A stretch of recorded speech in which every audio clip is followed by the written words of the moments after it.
ഈശോനും മാതാവിനും ഒരു കോടി നന്ദി പറയുന്നു.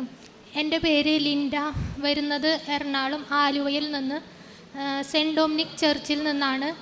ഞാൻ ഇവിടെ വരാനുള്ള കാരണം, എനിക്ക് സെക്കൻഡ് പ്രഗ്നൻസി ആയിട്ട് കുറേ ഇഷ്യൂസ് ഉണ്ടായിരുന്നു.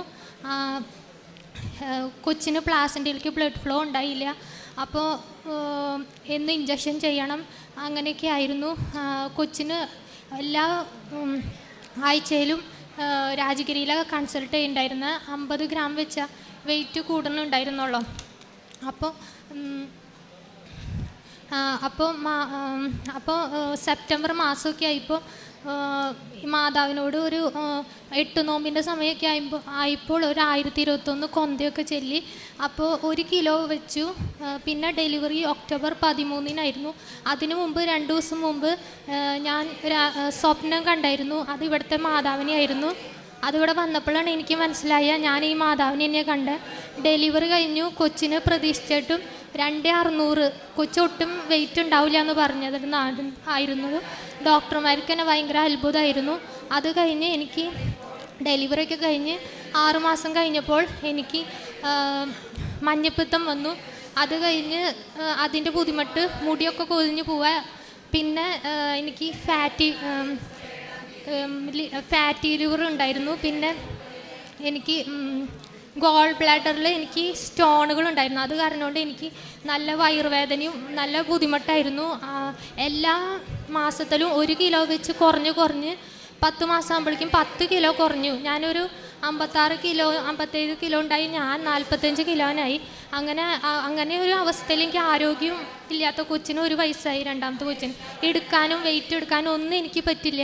ഇടയ്ക്ക് നെഞ്ചുവേദന വരാം. അങ്ങനെയുള്ളൊരു സമയത്താണ് ഞാനിവിടെ ആദ്യമായിട്ട് ഉടമ്പടി എടുക്കാനായിട്ട് വരുന്നത്. അപ്പോൾ ആദ്യത്തെ ഉടമ്പടി എടുത്തു. അത് കഴിഞ്ഞ് ആദ്യത്തെ ഉടമ്പടി എടുത്തപ്പോഴാണ് പിന്നെ എന്താ അസുഖമൊന്നും പിടികിട്ടുന്നുണ്ടായില്ല. എല്ലാ മാസം 1 കിലോ വെച്ച് കുറയായിരുന്നു. അപ്പോൾ ആദ്യത്തെ ഇവിടുത്തെ ഉടമ്പടി എടുത്തപ്പോഴാണ് ഓട്ടോ ഇമ്മ്യൂൺ ഡിസീസാണ് കണ്ടുപിടിക്കാൻ പറ്റിയത്. അത് കഴിഞ്ഞ് ആദ്യത്തെ പ്രാവശ്യം ഞാൻ പിന്നെ പുതുക്കി. അപ്പോൾ അച്ഛനെ കണ്ട് പ്രാർത്ഥിച്ചപ്പോൾ എനിക്കുണ്ടായി സൈത്ത് വെച്ച് ഇവിടെ നെഞ്ചത്ത് വെച്ചപ്പോൾ എൻ്റെ നെഞ്ചുവേദന മാറി. പിന്നെ കൊച്ചിന് എടുക്കുമ്പോൾ അതുപോലെ എനിക്ക് കൈ കഴുപ്പ് ആകെ ആരോഗ്യക്കുറവായിരുന്നു. എനിക്ക് വെയിറ്റ് ഒന്നും ഒട്ടും എടുക്കാൻ പറ്റുന്നുണ്ടായില്ല. 5 മിനിറ്റ് എടുക്കുമ്പോഴേക്കും എനിക്ക് ആകെ തളർച്ച. കൊച്ചിനൊന്നും എനിക്ക് പൊക്കാനേ പറ്റുന്നുണ്ടായില്ല. കൊച്ചു കരയുമ്പോൾ അതൊക്കെ അച്ഛനോട് ഞാൻ പറഞ്ഞിട്ടുണ്ടായിരുന്നു. അപ്പോൾ എനിക്ക് ആരോഗ്യം കിട്ടി. എനിക്ക് അച്ഛൻ മാതാവിനോട് പ്രാർത്ഥിച്ചപ്പോൾ എനിക്ക് അത് കിട്ടി. അത് കഴിഞ്ഞ് ഞാൻ രണ്ടാമത്തെ ഉടമ്പടിയുടെ സമയത്ത് അച്ഛനിവിടെ ആരാധനയുടെ സമയത്ത് പറഞ്ഞു, ഈശോ ലിവർ കഴുകിക്കൊണ്ടിരിക്കണമെന്ന് മെസ്സേജ് തന്നിരുന്നു. അപ്പോൾ എനിക്ക് ഫാറ്റി ലിവറാണ്, ഗ്രേഡ് 1 ആണ്. എന്നാലും എനിക്ക് തോന്നി അത് എന്നെ പറ്റിയിട്ടാണ് പറയുന്നത്. അച്ഛൻ സിംറ്റംസൊക്കെ പറഞ്ഞപ്പോൾ എൻ്റെ പോലെ തന്നെ എനിക്ക് തോന്നി. അപ്പോൾ ഞാൻ ഡോക്ടറിനോട് ചോദിച്ച് ഞാൻ സ്കാൻ ചെയ്യിപ്പിച്ചു. അപ്പോൾ നോർമലായിരുന്നു. ഫാറ്റി ലിവർ ക്ലീൻ ആയിട്ടുണ്ട് ലിവർ. അപ്പോൾ സ്കാൻ ചെയ്ത് ഡോക്ടർ ചോദിച്ചാൽ എന്തായിരുന്നു പ്രശ്നം? ഫാറ്റി ലിവർ ആയിരുന്നു. ഒരു പ്രശ്നമുള്ളതായിട്ട് തോന്നുന്നില്ലല്ലോ എന്ന് പറഞ്ഞു.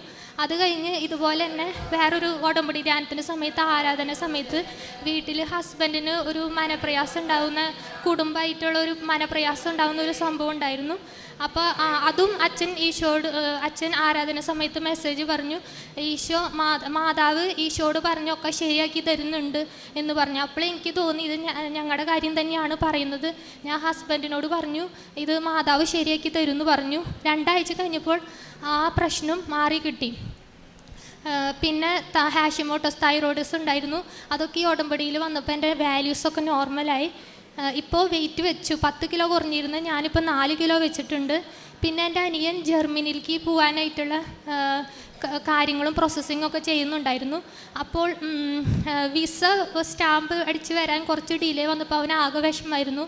അപ്പോൾ എൻ്റെ അമ്മയും അനിയനും കൂടി ഇവിടെ വന്ന് നിൽക്കുമ്പോഴാണ് ഫോൺ കോൾ ഉണ്ടായിരുന്നത്. സ്റ്റാമ്പ് അടിച്ച് വീട്ടിലേക്ക് എത്തുന്ന മെസ്സേജ് ഉണ്ടായിരുന്നു. അപ്പോൾ അതൊരു അത്ഭുതമായിട്ട്, മാതാവിൻ്റെ വലിയ അത്ഭുതമാണ്. പിന്നെ എൻ്റെ അപ്പച്ചൻ മരിച്ചു. അപ്പം മരിച്ചപ്പോൾ വീട്ടിൽ അനിയനും പുറത്ത് പോകുക. അപ്പം ആ വീട്ടിൽ ആരും ഇല്ല. അപ്പോൾ ഒറ്റയ്ക്ക് നിൽക്കുമ്പോൾ അപ്പോൾ അതും ഉടമ്പടിയിൽ വെച്ചിരുന്ന ആരെങ്കിലും കൂട്ട് കിട്ടാൻ വേണ്ടി.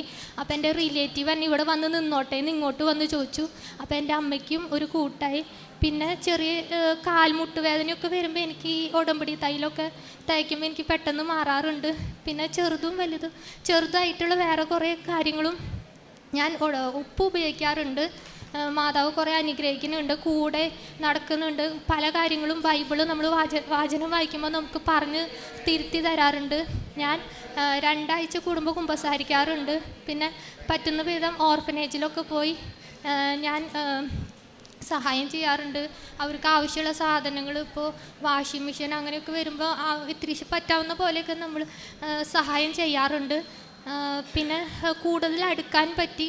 പ്രാർത്ഥനയിലൊരു വെറുതെ പ്രാർത്ഥന എത്തിക്കുന്നുണ്ടെങ്കിൽ ഒരു പേഴ്സണലായിട്ടുള്ളൊരു ബന്ധം ഉണ്ടായിരുന്നില്ല.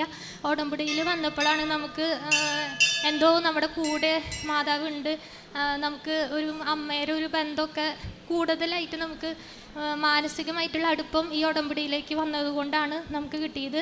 പിന്നെ പറ്റുന്ന ദിവസങ്ങളിലൊക്കെ ഞാൻ കുർബാനയ്ക്ക് പോകാറുണ്ട്. മിക്ക ദിവസം പോവും. പിന്നെ തീരെ പറ്റായ വരുമ്പോഴാണ് മിക്ക ദിവസം എന്നെ കൊണ്ട് പറ്റാവുന്ന പോലെയൊക്കെ ഞാൻ ചെയ്യാറുണ്ട്. യേശുവിന് 1000 നന്ദി. യേശുവേ സ്വസ്ത്രം മാതാവേ നന്ദി, സ്തുതി. പരിശുദ്ധ അമ്മയുടെ മധ്യസ്ഥതയിൽ ലഭിച്ച അനുഭവങ്ങളുടെ സാക്ഷ്യമാണ് പറയുന്നത്. ഇതിൽ പ്രധാനപ്പെട്ടതായിട്ടുള്ളത് രോഗസൗഖ്യത്തിനെ കുറിച്ചുള്ളതാണ്. രണ്ടാമത്തെ ഈ ഉടമ്പടി ആരാധനയെക്കുറിച്ചും 2 പ്രാവശ്യം പറയുന്നുണ്ട്. അതായത് നമ്മളെപ്പോഴും ഇവിടെ ഉടമ്പടി എടുക്കുന്നവരോട് നമ്മൾ പറയുന്നൊരു കാര്യം ഉടമ്പടി ആരാധന കൂടണമെന്നുള്ളതാണ്. നമ്മളിവിടുന്ന് ഔദ്യോഗികമായിട്ട് ഒരൊറ്റ വചന ശുശ്രൂഷ നടക്കുന്നത് ഉടമ്പടി ആരാധന മാത്രമാണ്. ഒരുപക്ഷെ നിങ്ങൾ അത് കൂടിക്കൊണ്ടിരിക്കുന്നവർക്ക് അതിൻ്റെ ഉള്ളിൽ എന്താണെന്നറിയാം. നമ്മളിപ്പോൾ സാധാരണ ചിന്തിക്കുമ്പോൾ ഇത് എല്ലാ ആഴ്ചയിലും ഒരു കാര്യം തന്നെയാണോ ഈ പറയുന്നതെന്നൊക്കെയുള്ളൊരു സ്വാഭാവിക യുക്തി നമുക്കുണ്ടാകും. പക്ഷേ ഓരോ പ്രാവശ്യവും ആ ആഴ്ചകളിൽ ഏറ്റവും നല്ലതുപോലെ ഉടമ്പടി ജീവിച്ച് സാക്ഷ്യം പറഞ്ഞിട്ടുള്ള നിയോഗങ്ങളും അവരുടെ കാര്യങ്ങളും ഒക്കെ എടുത്തു വെച്ച് ഒപ്പം പുതിയതായിട്ട് ലഭിക്കുന്ന വചനങ്ങളും ഒക്കെ ചേർത്ത് വെച്ച് ഉടമ്പടി എടുക്കുന്നവർക്കൊരു മാർഗരേഖ പോലെ ഒരു അപ്ഡേറ്റ് പോലെയാണ് ഈ കാര്യങ്ങളൊക്കെ ചെയ്യുന്നത്. ഇത് മാത്രമാണ് നമുക്കൊരു രോഗസൗഖ്യ പ്രാർത്ഥനയൊക്കെ നമുക്ക് ആകപ്പാടെ അത് സംഭവിക്കുന്നതും നടക്കുന്നതുമെല്ലാം ഈ ഉടമ്പടി ആരാധനയുടെ സമയത്ത്. അത് നിങ്ങളുടെ സൗകര്യാർത്ഥം ഇത് കണ്ടു തീർക്കണമെന്നുള്ളത് ഓപ്ഷണലായിട്ടുള്ളൊരു കാര്യമല്ല. കാരണം ഇത് സീരിയസ് ആയിട്ട് എടുക്കുന്ന ഒരു വ്യക്തി, ഇപ്പോൾ നമ്മളൊരു ഉടമ്പടി ഒരു സിലബസായിട്ട് മനസ്സിലാക്കിയാൽ പോലും ഓരോ സിലബസിൽ ഓരോ ചാപ്റ്റർ അപ്ഡേറ്റ് പോലെയാണ് ഈ ഉടമ്പടിയുടെ ധ്യാനങ്ങൾ വരുന്നത്. അത് ഓരോ സാക്ഷ്യങ്ങളെ ആശ്രയിച്ച് അച്ഛൻ അത് വിശകലനം ചെയ്ത് വ്യക്തമാക്കി എങ്ങനെയാണ് ഉടമ്പടി ജീവിക്കേണ്ടതെന്ന് മനസ്സിലാക്കി തരും. അപ്പോൾ ഒരു നല്ലൊരു ശതമാനം പേരും അത് ഫോളോ ചെയ്ത് പോകുന്നുണ്ട്. എങ്കിലും അത് സമയം കിട്ടുന്നതനുസരിച്ച് കണ്ട് പ്രാർത്ഥിക്കുമ്പോൾ ഇതുപോലെ ഇപ്പോൾ പറയുന്ന പല സൗഖ്യങ്ങളും ഇവിടെ അച്ഛൻ പറഞ്ഞു എന്ന് പറഞ്ഞ് ആളുകൾ പറയുന്ന പല കാര്യങ്ങളും ഈ ആരാധനയെ കേൾക്കുന്ന കാര്യങ്ങൾ, അല്ലാതെ ഇവിടെ അച്ഛൻ ഔദ്യോഗികമായിട്ട് ഇങ്ങനെ സംസാരിക്കുന്ന വേദികളില്ല. ഇവിടെ അച്ഛൻ ഉടമ്പടി എടുത്തവരോടൊരു ധ്യാനം പോലെ സംസാരിക്കുന്നത് ഉടമ്പടി ആരാധന. ഇവിടെ അച്ഛൻ പറഞ്ഞു എന്ന് പറയുന്ന പല സാക്ഷ്യങ്ങളും അച്ഛൻ ആരാധനയിൽ പറഞ്ഞിട്ടുള്ള കാര്യങ്ങളും സൗഖ്യമാണ്. അപ്പം അങ്ങനെയും ഒരു കാര്യം ഇവിടെ പറയുന്നുണ്ട്. പിന്നെ ഒപ്പം അച്ഛനെ കാണാൻ വന്നതും ഒക്കെ പറയുന്നുണ്ട്. അപ്പം ഉടമ്പടി ജീവിതത്തിൽ മുന്നോട്ട് പോകുമ്പോൾ വിശ്വസ്തയോടെ പറഞ്ഞിട്ടുള്ള കാര്യങ്ങളൊക്കെ ചെയ്യാനായിട്ട് ശ്രമിച്ചു എന്നും, പിന്നെ അവസാനം പറഞ്ഞതുപോലെ പണ്ട് പ്രാർത്ഥന അത്ര സീരിയസ് ആയിട്ട് എടുത്തില്ലെങ്കിൽ ഇപ്പോൾ പ്രാർത്ഥിക്കുവാനായിട്ടുള്ള സമയം കണ്ടെത്തുവാനും വചനം വായിക്കുവാനും മറ്റുള്ളവർക്ക് നന്മ ചെയ്യാനോ ഉടമ്പടി ഒരാളെ പ്രചോദിപ്പിക്കുന്നു എന്നുള്ള വലിയൊരു സാക്ഷ്യവും ഇതിലുണ്ട്. ഇനിയും മുൻപോട്ടുള്ള ജീവിതയാത്രയിൽ പരിശുദ്ധ അമ്മയുടെ വലിയ സാന്നിധ്യവും അല്ലെങ്കിൽ എത്രയും വേഗം ലഭിക്കുന്ന ഈ സൗഖ്യത്തിൻ്റെ വലിയ അനുഭവവും ഒരുപാട് ലഭിക്കട്ടെ എന്ന് പ്രാർത്ഥിക്കുന്നു. അപ്പം ദൈവം നൽകിയ എല്ലാ അനുഭവങ്ങൾക്കും നമുക്ക് കരങ്ങളടിച്ച് ദൈവത്തിൻ്റെ നാമം മഹത്വപ്പെടുത്തും. അത്യപൂർവ ദൈവാനുഭവങ്ങൾ ഇനി നിങ്ങൾക്കും സ്വന്തം. ഈ യൂട്യൂബ് ചാനൽ ഇതുവരെ സബ്സ്ക്രൈബ് ചെയ്തിട്ടില്ലെങ്കിൽ ഇപ്പോൾ തന്നെ സബ്സ്ക്രൈബ് ചെയ്യുക.